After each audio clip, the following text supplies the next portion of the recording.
episode. So, Slime episode 9 review. Yeah, great episode, right? We finally had the slime. No, we finally had the Onis. And yeah, the bunch of them. Some of them definitely more prominent, right? Because they're seen, most of them in the opening and ending. I mean, I am an only watcher, so I don't know, their specific powers and names and so on. They don't have a name, so I do not have a name yet, so yeah, I don't know their names. But yeah. But obviously there were a few more. There was a big one, right? With the sash, like the Ubi sash. I'm pretty sure that's what it's called.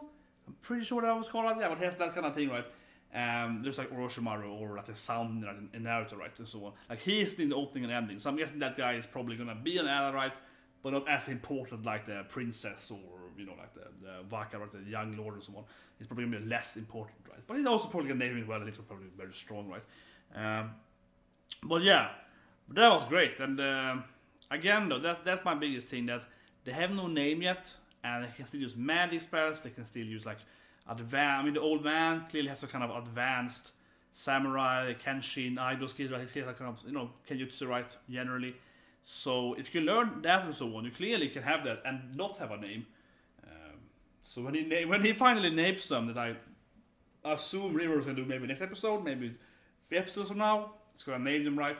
They're of course gonna be like, yeah, our master Rimuru, and they are obviously gonna be way powered up, right, getting named because they already have abilities and so on. Yes, I find it interesting because I don't think we've seen any humanoids not having that. I mean, we see like monsters, like the spider, they can do that thing and so on. We've seen like bigger monsters having abilities, but we haven't seen. Maybe I'm wrong now, but we haven't seen any like humanoid monster having actual abilities, right? Before they named them, right? So yeah, so obviously they have to be massively powerful if he names them, which of course he will. But yeah, and the one thing that I'm thinking right away then, and I know people mentioned this episode 3 and so on, right? In the comments and so on, but definitely naming someone is very powerful, right? Because this is my assumption though, but given last episode, the orc got named in desert, right? By this plague doctor looking guy, right? He named him, and then now they're like, yeah, the orcs defeated us. Those like, puny butas, right? The pigs. They come there and beat us up, right? How could they beat so easily? And that to me seems to be because they got named, right? So yeah, that badass, the evil guy named the butas, the pigs, and suddenly the orcs actually were really strong. It could beat the Onis. So yeah, being granted a name seems to really power you up, right? Like it makes if you have, I mean, obviously, like in most role-playing game and more whatever and so on, right?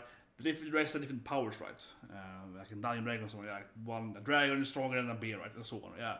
And if it's like Onis are definitely usually way higher ranked than orc, right? If you have both of them, and of course, then the orcs, what of his names, they jumped up way higher in power, right? So yeah. So, but I'm waiting for the moment then when he's going to name them, and they're gonna come back with revenge, right? Yeah, like we're also named now, and they're gonna be stronger.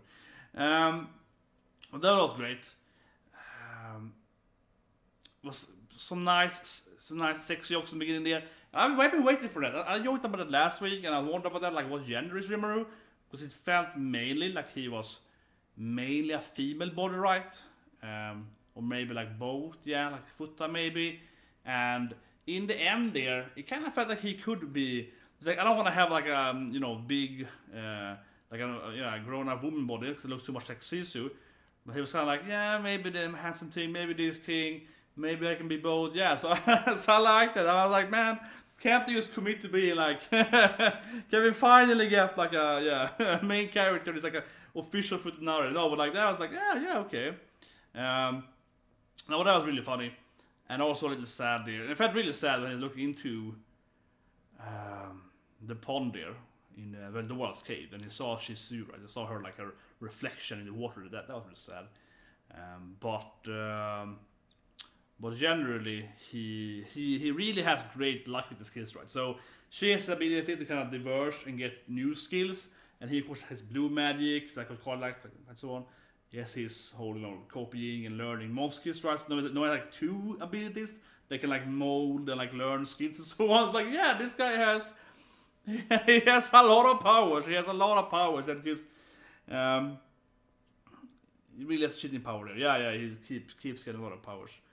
And apparently using her mask, because she has the mask to kind of control Ifrit, right? So if he has a mask on him, he can like, people can't see him as easy and so on, yeah. But that's interesting too, so I hope we can learn about that and why that is a thing. I don't have a theory right now, I guess, but this clearly has to be a reason why the orcs would use a similar mask to Shizu, right? But she got her mask from the hero though. It wasn't like she got the mask from her evil, demon lord or summoned her. No, she got the mask from the hero that saved her, right? So that's a little weird.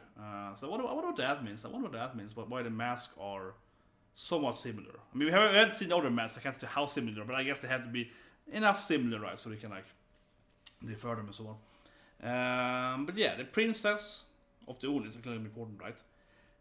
I'm gonna guess that, I don't know, like the purple, massive up-high Oni, which she come, yeah, I mean, it was like massive up-high, yeah. She feels to me, going by the ending and opening, like the most important Oni. Like she's like the first one to walk after him and so on, to hug him and so on. But I'm guessing the princess one is the most important for the narration. Like she's the one that kind of stopped the fight, and she's kind of like the brains there. She has like interest in magic, and man, she's also probably gonna be very strong with the naming thing, right? But anyway, yeah. So I feel that is that's my guess on the kind of this take here. Like the princess probably gonna be the most prominent character, right?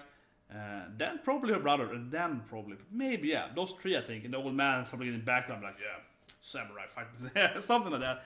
Anyway, another great episode. Subscribe, press the button. Soon here we're gonna live stream Golden Cameo, episode 21, I think, right? Yeah. Anyway, see you.